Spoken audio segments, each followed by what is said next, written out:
Vous aussi, vous en avez marre de devoir sortir la carte bleue pour accéder aux cartes IGN sur les applications de randonnée? Bonne nouvelle, j'ai trouvé la solution 100% gratuite qui pourrait bien être la meilleure application pour randonnée. C'est Carte IGN. Je l'utilise à chaque sortie et franchement, elle est au top. Simple, efficace et pratique. Dans cette vidéo, je vais vous présenter l'application, vous montrer comment l'utiliser, ses points forts, mais aussi ses quelques limites. À la fin de cette vidéo, vous saurez comment accéder aux cartes IGN gratuitement, importer un fichier GPX et utiliser plein d'autres fonctions très pratiques pour randonner. Salut, c'est Lionel de montagnetrekking.fr. Bienvenue sur la chaîne. Alors pour télécharger l'application, rien de plus simple. Donc que vous soyez sur Android ou iPhone, c'est exactement la même opération. Allez dans le store et dans la barre de recherche, tapez carte au pluriel IGN. Téléchargez et installez l'application. Une fois que vous l'avez installée, ouvrez-la.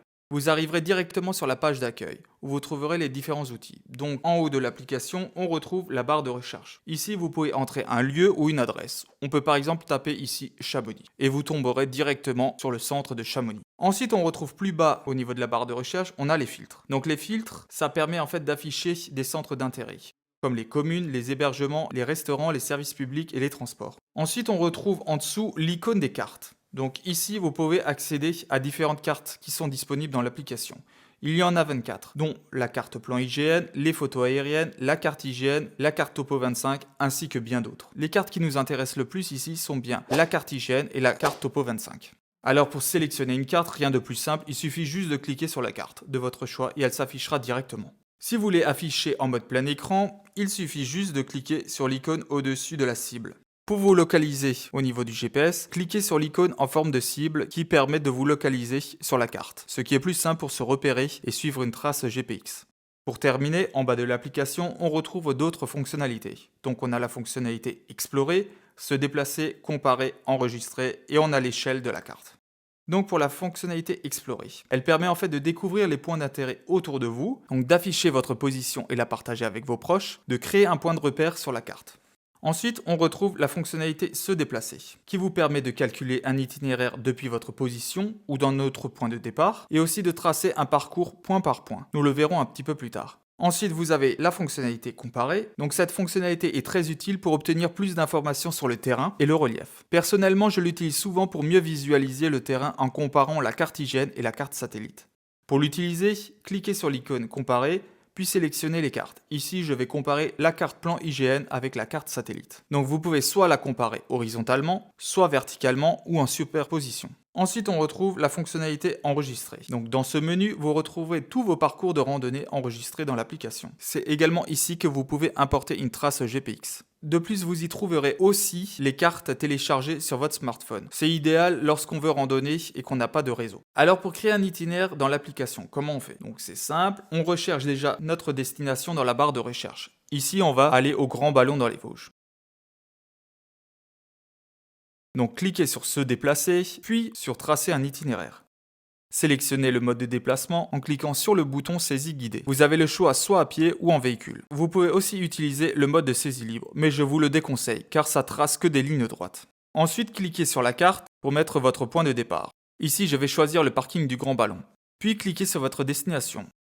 Donc on va aller au sommet du Grand Ballon. Ensuite, on va passer par le monument des Diables Bleus pour revenir au parking du Grand Ballon. En cas d'erreur, cliquez sur Annuler pour supprimer un point. Puis enregistrez votre itinéraire en cliquant sur Enregistrer et en lui donnant le nom que vous souhaitez. Ici, je vais mettre la boucle du Grand Ballon. Donc pour retrouver vos enregistrements, c'est simple, c'est dans l'onglet Enregistrer. Et vous pourrez aussi importer une trace GPX depuis votre smartphone. En randonnée, il est fréquent de ne pas avoir de réseau. Pour éviter les mauvaises surprises, il est important de télécharger sa trace en mode hors ligne. Pour cela, cliquez sur l'onglet Enregistrer, puis cliquez sur les trois petits points à côté de votre itinéraire. Sélectionnez Télécharger le plan. Puis sélectionnez la zone à télécharger. L'application vous propose une zone carrée à enregistrer. Validez en cliquant sur OK. Lancez le téléchargement en appuyant sur Télécharger et finalisez en cliquant sur Enregistrer. Votre carte est maintenant disponible sur votre smartphone, même sans réseau. Vous n'aurez pas accès à la carte IGN Topo 25 en mode hors ligne, seulement au plan IGN. Le plan IGN reste pratique avec ses courbes de niveau et ses sentiers en pointillés. Et soyons honnêtes, ce n'est pas aussi précis qu'une carte IGN. Ensuite, vous pouvez partager aussi votre trace GPX. Pour cela, c'est simple, cliquez sur l'onglet Enregistrer, cliquez ensuite sur les trois petits points à côté de votre itinéraire et sélectionnez Partager. Choisissez le format GPX et partagez-le soit par mail, sur les réseaux sociaux ou par message. Ensuite, on a la fonctionnalité Trouver des points d'intérêt, qui est une fonctionnalité très pratique dans l'application Cartigène. Vous pouvez trouver un endroit où manger, dormir ou même faire un ravitaillement. Ici, faites un clic long à l'endroit où vous souhaitez trouver des informations. Donc ici, on est au parking du lac du Ballon. Cliquez sur le bouton à proximité et définissez un temps de trajet. Ici, on va choisir 30 minutes à pied. Puis cliquez sur Calculer. L'application vous affiche sur la carte les points d'intérêt à proximité. Il ne vous reste plus qu'à choisir celui qui vous convient le mieux. Donc ici, par exemple, on va choisir la ferme auberge.